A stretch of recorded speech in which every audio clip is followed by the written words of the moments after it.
Olá, terceiro. Nós vamos gravar para vocês a 15ª aula de filosofia, referente ao módulo 16 da apostila de vocês, tá? Falando sobre um filósofo chamado Karl Popper. Gente, esse filósofo, ele é, assim, bem contemporâneo. Ele morreu agora em 94, há 20 anos atrás, em 94, parece que foi ontem. E a contribuição dele na filosofia é a seguinte, que ele refuta as teorias, ele refuta o positivismo lógico, ser isso então aquilo, tá? Ele defende uma coisa chamada racionalismo lógico. Veja só, gente, qual a diferença entre o positivismo e o racionalismo? Vocês lembram que quando a gente estudou Kuhn, eu falei que eu também não concordava com algumas ideias de disrupimento, de interrupção, de troca, assim, uma troca radical de sentido de pesquisa, principalmente nas ideias científicas, nas teorias científicas, né? Porque, na minha opinião, e a do Karl Popper também, todo e qualquer avanço, toda e qualquer modernização não trata de largar uma teoria e se apegar a outra, né? Assim, uma quebra total de sentido. Pode até ter quebra total de sentido, mas existe uma ligação lógica nisso. Uma ligação de raciocínio. Por quê? Porque essa que chegou num ponto aonde essa teoria científica, ou propriamente uma teoria filosófica, chegou num ponto em que os problemas apresentados para ela, para resolver, assim, os exemplos que as pessoas, os pares dos filósofos ou dos cientistas propuseram, essa teoria já não resolvia mais. Então, foi desenvolvida uma nova teoria baseada naquela, ou dando continuidade àquele assunto, tanto científico como filosófico, que fosse capaz de resolver os problemas que fossem surgindo. Por quê? Porque o mundo e o ser, o indivíduo, está em completo movimento. Gente, mais pra frente a gente vai estudar um cara, que eu também não vou dar spoiler agora, que ele tenta, assim como Aristóteles tentou, colocar um fim naquela dicotomia de Heráclito e Parmênides, né? O mundo em movimento e o mundo totalmente estático. E Platão e Sócrates, enfim.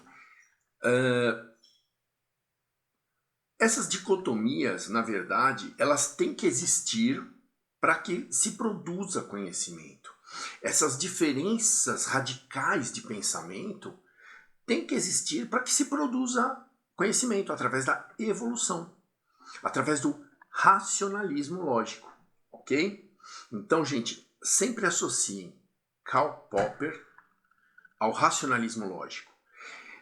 Porque, na verdade, a teoria dele foi defendida de que maneira? Por ele. Uma teoria ou uma tese que se provasse sempre verdadeira não poderia servir de substrato para a construção de conhecimento.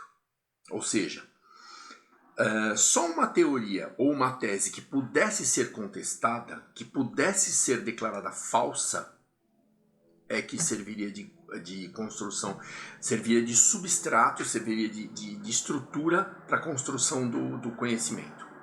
Ou seja, você só pode decorar uma tese que anteriormente ela se mostrou falsa, não resolveu todos os problemas. Aí ela caminhou para o verdadeiro, caminhou racionalmente para uma outra solução que pudesse solucionar os problemas. E todas as teorias, tanto científicas como filosóficas, elas, a partir do momento que elas apresentam essa propriedade da falseabilidade, ou seja, de serem declaradas erradas, de serem declaradas insuficientes ou contestáveis, elas passam a ser acreditadas tanto pela ciência como pela filosofia, na visão de Karl Popper. Veja, o Karl Popper ele foi um filósofo que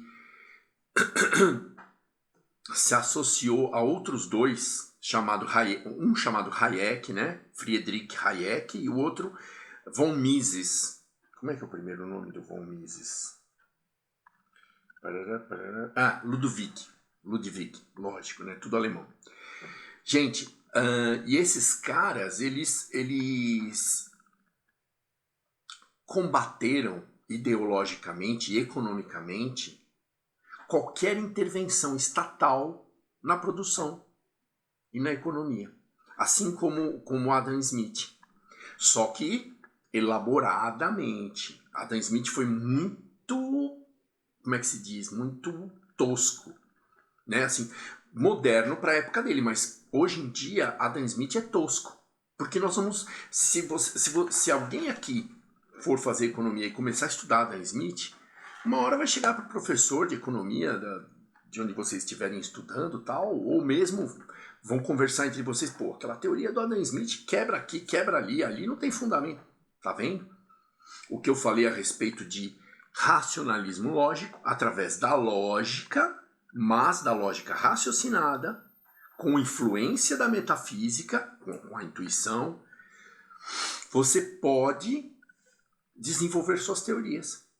Mesmo que ela tenha sido contestada no começo. É aí que é uma teoria interessante, é aí que é uma teoria que pode vir a ser estrutura para um conhecimento. Assim como, lembra que a gente usou um exemplo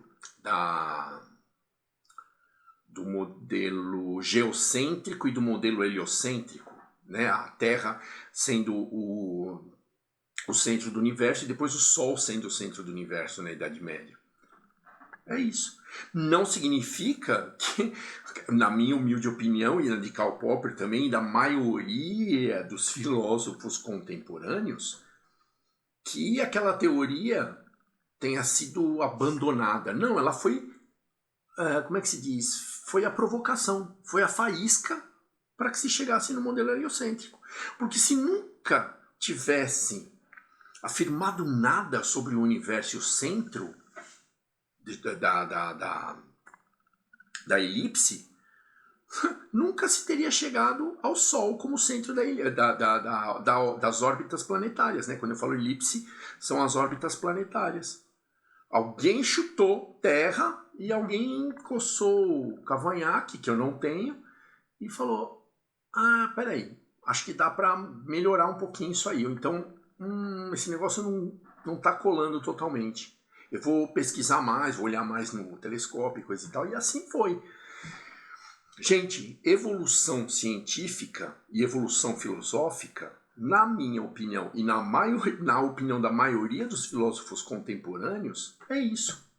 As ideias chegam a tal ponto, as teorias, né, as teses chegam a tal ponto que elas podem ser contestadas, elas provam a falseabilidade delas mesmas, ou seja, pontos furados, né, pontos cegos, assim, coisa que não vai nem para lá nem para cá, não resolve problema nenhum.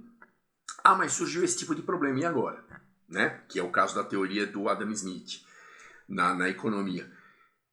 E aí elas provocam o surgimento de outras, o aperfeiçoamento, ok? Gente, acho que de Karl Popper era isso que eu tinha para falar para vocês. Ele é extremamente importante na linha da epistemologia, ou seja, a construção do conhecimento. A epistemologia nada mais é que a ciência que estuda a construção do conhecimento. Qual foi a metodologia usada para se chegar à conclusão que se chegou. E o Karl Popper é extremamente importante nessa disciplina, tá? A epistemologia. Ok? Mais tarde a gente vai falar sobre fenomenologia, ontologia, e aí a gente vai começar a ligar os pontinhos, né? Eu espero, rezo para que isso aconteça. Gente, agora vamos falar sobre a atividade bimestral de vocês, terceiro ano, para o segundo bimestre. Eu só vou aceitar a atividade feita no papel oficial da coordenação, certo? Essa atividade é obrigatória, todos os alunos do terceiro ano têm que fazer.